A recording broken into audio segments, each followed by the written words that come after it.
Hello friends, welcome to my channel.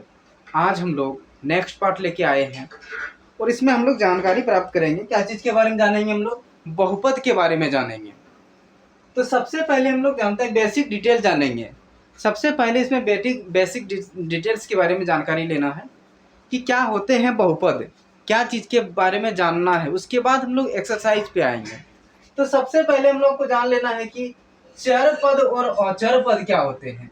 चर में हो गया एक्स वाई जेड वाले चर होते हैं और अचर होते हैं कोई भी अंक, जैसे हो गया 2 - 3 1/2 रूट अंडर में हो सकता है 0.3, इस तरह का कुछ भी आ सकते हैं।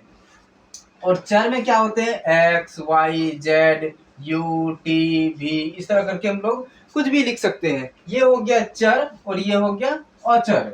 इसके बाद हम लोग बीज व्यंजक जानेंगे। बीज व्यंजन क्या होते हैं?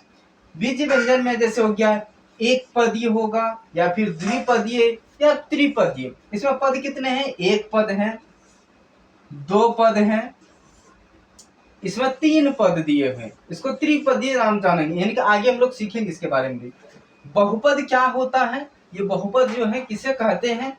यदि कोई बीज व्यंजक यदि कोई बीज व्यंजक निम्न 3 शर्तों को पूरी करती हो तो वो बीज व्यंजक कहलाता है। क्या क्या शर्त होनी चाहिए? पद सीमित है, गुणज वास्तविक हो और चर की घात पूर्ण संख्या है, तो वो हमारा क्या होते हैं? बहुपद कहलाते हैं। क्या 3 शर्त होनी चाहिए? पद सीमित है, गुणज वास्तविक हो और चर की घात पूर्ण संख्या हो। आप लोगों को मालूम होगा कि पूर्ण संख्या क्या होती है। पूर्ण संख्या 0 से स्टार्ट हो करके अनंत तक जाती है, इन्फिनिटिव तक। ये मेरा हो गया क्या चीज? पूर्ण संख्या। आप लोगों को यह भी मालूम होगा कि पूर्णांक संख्या और प्राकृत संख्या क्या होता है। प्राकृत संख्या जो होती है, प्राकृत संख्या हमारा 1 से स्टार्ट होती है, 1 2 3 इस तरह करके अनंत तक जाती है। और पूर्ण संख्या क्या होती है? पूर्ण संख्या जो है, पूर्ण संख्या हमारा 0 से स्टार्ट होता है, 0 1 2 3 4 इन्फिनिटिव तक जाएगा लास्ट। उसके बाद पूर्णांक संख्या होती है। पूर्णांक संख्या क्या होती है? ये मेरा 0 से नहीं, माइनस में भी होता है नंबर इसका। किसका? पूर्णांक संख्या का। तो इधर 1 2 3 इस तरह करके इन्फिनिटिव तक जाएगा मेरा। अब हम लोगों को जानना है एक पदीय क्या होते हैं, द्विपदीय क्या होते हैं और त्रिपदीय क्या होते हैं। एक पदीय में एक पद आते हैं, जैसे x हो गया, x² हो गया, 2x हो गया, या फिर 3x हो सकता है, 9x हो सकता है, 11x हो सकता है, 10x हो सकता है। और द्विपदीय में क्या होता है मेरा? x+2 x-3 x² +7, या फिर और कुछ भी हो सकता है, x² +5। ये सारे चीज कितने पद होते हैं इसमें? एक और एक, 2 पद हो गए, यानी कि ये मेरा द्विपदीय कहलाएंगे। उसके बाद त्रिपदीय में कितने होते? 3 पद होते हैं। कौन कौन सा पद?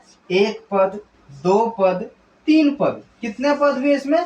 3 पद हुए, x² +x +17। और नंबर ये भी हो गया x² - x+2। ये मेरा त्रिपदीय कहलाते हैं। इसके बाद हम लोग और जानेंगे। अभी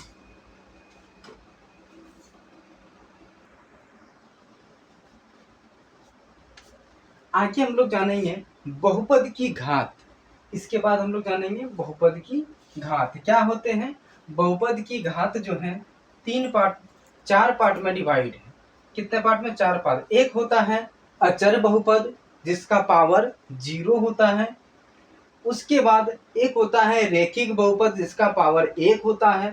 द्विघात बहुपद जिसका पावर 2 होते हैं। और त्रिघात बहुपद में पावर 3 होते हैं। इसका हम लोग लिख सकते हैं, जैसे अभी हम बताए थे कि संख्या, इसमें क्या क्या आ सकता है? कोई भी संख्या, जैसे हो गया 2 3 1/2 रूट अंडर 7 या 3, कुछ भी हो सकता है, 0.43, जो भी लिख सकते हैं। यहाँ पे हम लोग को क्या हो जाएगा? बहुपद जो होगा शून्य बहुपद क्या होगा यहाँ पे, शून्य बहुपद, इसका घात जो है हम लोगों को परिभाषित नहीं है कि कितना घात है। घात क्या परिभाषित है, घात परिभाषित नहीं है, घात परिभाषित नहीं है। आगे हम लोग रेखिक समीकरण के बारे में जानेंगे। रेखिक समीकरण में क्या हो सकता है, जैसे x या फिर 9x 2x, इस तरह का कुछ भी आ सकता है, या फिर x + 2, इस तरह का कुछ भी आ सकता है। इसका पावर देखना है हम लोगों को, कितना पावर है। पावर अगर 1 हो तो वो होता है मेरा रेखिक बहुपद। अगर पावर जैसे 9, ये मेरा क्या चीज है, गुणक में 9 है ये मेरा, लेकिन पावर x पे देखना है कितना पावर है इसमें। पावर इसमें कुछ नहीं, मतलब 1 है। 1 का मतलब कि ये मेरा रेखिक बहुपद है। द्विघात बहुपद में क्या होगा, x² + 2, ये इसमें कितना पावर है, पावर इसमें 2 है, यानी कि द्विघात बहुपद हो जाएगा ये मेरा।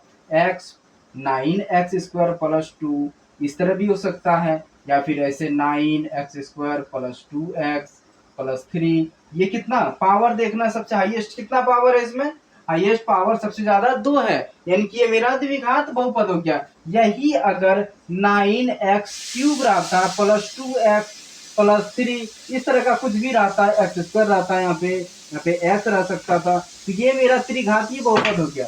ये क्या हुआ, मेरा त्रिघातीय बहुपद हुआ। ये यहाँ पे ऐसे भी रह सकता है x³ + 2, ये मेरा क्या हुआ, त्रिघातीय बहुपद। सिर्फ x³ भी रहेगा तो ये मेरा क्या हुआ, त्रिघातीय बहुपद है ये। Thank you.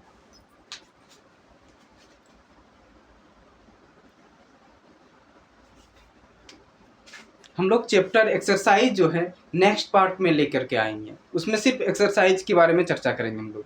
थैंक यू दोस्तों, वीडियो को शेयर ज़रूर करें और कमेंट ज़रूर करें कि कौन सा चैप्टर में आपको वीडियो चाहिए।